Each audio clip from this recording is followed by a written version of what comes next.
Friends நம்ம பார்க்க போகிற திரைப்படம் விடுதலை 2. இது வந்து தேட்டரில் சூப்பரான ஒரு ரெஸ்பான்ஸ் இருந்தது. ஸோ இதை டைரக்ட் பண்ணது வந்து பார்த்திங்கன்னா வெற்றிமாறன். இதில் நடித்தது பார்த்திங்கன்னா முக்கியமான கேரக்டர் நடித்தவங்க கிஷோர், கௌதம் மேனன்லாம் வராரு. ஆனால் அவ்வளோ இது இல்லை. சூரி, விஜய் சேதுபதி, மஞ்சு வாரியர், இந்த இவங்களுக்கு தான் வந்து முக்கியமான ஒரு கேரக்டர். அடுத்தது சொல்லணும்னா சேத்தன். அவர் ரொம்ப ஒரு உடல் மொழியை வந்து நல்லா இருந்துச்சு, சூப்பராக பண்ணியிருந்தார். ஸோ வாங்க படத்தோட கதைக்கு போயிடலாம். இதில் நிறைய நட்சத்திர பட்டாளம் இருந்தாலும் விஜய் சேதுபதியோட ஆக்டிங் வந்து ரொம்ப நல்லா இருந்தது. ஸோ படத்தோட கதை வந்து பார்த்திங்கன்னா, முதல் பாகத்தில் வந்து குமரேசன்ற ஒரு காவலியோட முனைப்பில் வாத்தியார் என்ற பெருமாளை பிடிச்சிருவாங்க. அதான் விஜய் சேதுபதி. அவர் வந்து நல்லவரா கெட்டவரான்றது செகண்ட் ஹாஃபில் வந்து எக்ஸ்டெண்ட் ஆகுது. ஸோ அவர் கௌதம் மேனன் கிட்ட வந்து ஃபஸ்ட்டு கொஞ்சம் சொல்லுவார், கதையை சொல்ல ஆரம்பிப்பார். ஆனால் அந்த இடத்துலேருந்து, அந்த பெட்டாலியன் இடத்துலேருந்து விஜய் சேதுபதி வந்து ஒரு லொக்கேஷன் காட்டுக்குள்ளே இட்டுட்டு போவாங்க. அப்போ வந்து இடைப்பட்ட நேரத்தில் அவரோட உரையாடல்களும் அவரோட ஃப்ளாஷ்பேக் தான் படத்தோட கதையாக இருந்தது.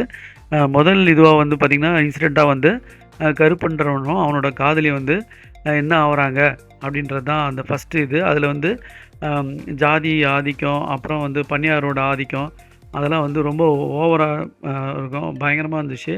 அந்த ஃபஸ்ட்டு ஃபைட் வந்து சூப்பராக இருந்தது. அந்த ஃபஸ்ட்டு ஃபைட்லேயே வந்து அந்த படத்தோட குவாலிட்டி வந்து ரொம்ப இன்க்ரீஸ் ஆச்சு. அந்த மழையில் நைட்டில் ஃபைட் பண்ணுவாங்க அந்த கருப்பன்ற கேரக்டரோட. அது கிரேஸ் அக்காவோட பையன், ஸோ கென்னு. அந்த சீன் முடிஞ்ச உடனே பார்த்திங்கன்னா, இவரோட லவ்வு, மகாலட்சுமின்ற ஒரு பொண்ணோட லவ் வரும், அந்த மஞ்சு வாரியர், அந்த சீன்ஸு.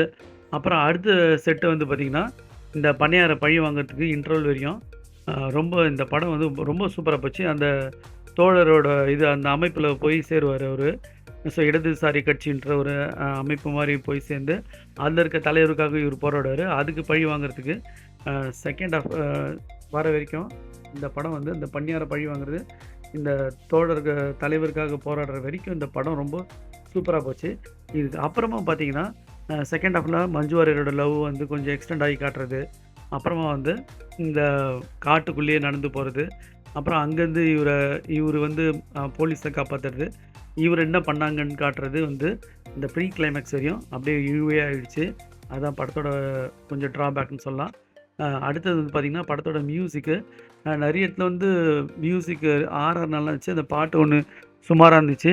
அடுத்தது பார்த்திங்கன்னா இன்டர்வல் பிளாக்கில் வர முக்கியமான மியூசிக்கில் வந்து பார்த்திங்கன்னா அந்த மியூசிக் ஒரே மாதிரி ரிப்பீட் ஆகி கொஞ்சம் போரிங்காக இருந்தது. அந்த இடத்துல இளையராஜாவோட மியூசிக் வந்து பார்த்திங்கன்னா சூட்டபிள் ஆகலையோ அப்படின்ற மாதிரி அப்படியே அதையே கொடுத்துருந்துருப்பார். அந்த இடத்துல ஸ்ட்ரிங்ஸும் அந்த ட்ரம்போன்ஸ் மூவ்மெண்ட் இல்லாமல் இருந்ததுன்னா வேறு மாதிரி அவர் கொடுத்துருக்கலாம், அவருக்கு தெரியாது, எதுவும் கிடையாது. ஆனால் அந்த இடத்துல வந்து ரிப்பீட்டபிளாக இருந்தது ஃப்ரெண்ட்ஸ். அதில் வந்து எந்த டவுட்டுமே இல்லை. அந்த இடத்துல வந்து இன்னும் நல்லா பண்ணியிருக்கலான்ற மாதிரி இருந்தது. ஸோ அடுத்தது வந்து பார்த்திங்கன்னா செகண்ட் ஹாஃப் வந்து நீட்சி. அந்த ப்ரீ கிளைமேக்ஸ் முடிஞ்சோடனே விஜய் சேதுபதி என்ன ஆச்சுன்றது ரொம்ப இதுவாக இருக்கும்.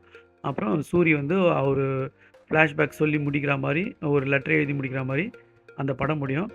ஆனால் இந்த படம் வந்து ரொம்ப டச்சிங்காக வந்து சில சீன்ஸ்லாம் இந்த செகண்ட் ஹாஃபில் வந்து இழுவையை கம்மி பண்ணி படத்தோட இது 2.5 ஹவருக்கு மேலே போச்சு. அந்த படத்தோட லெங்க்த்தை கம்மி பண்ணியிருந்தா கூட நல்லா இருந்திருக்கும். ஃபஸ்ட் ஹாஃப் வந்து ரொம்ப சூப்பராக இருந்தது, அதில் எந்த டவுட்டுமே இல்லை. ஸோ அதுக்காகவே இந்த படத்தை பார்க்குறவங்க பார்க்கலாம். ஸோ நீங்கள் பார்க்குறவங்க பார்த்து என்ஜாய் பண்ணுங்கள். நான் ஷார்ட்ஸ்லேயும் இதை பற்றி ரொம்ப சிம்பிளாகவும் குறுக்கியும் சொல்லியிருக்கேன். ஸோ அதையும் நீங்கள் பார்க்குறவங்க பார்த்து என்ஜாய் பண்ணுங்கள். Thanks friends.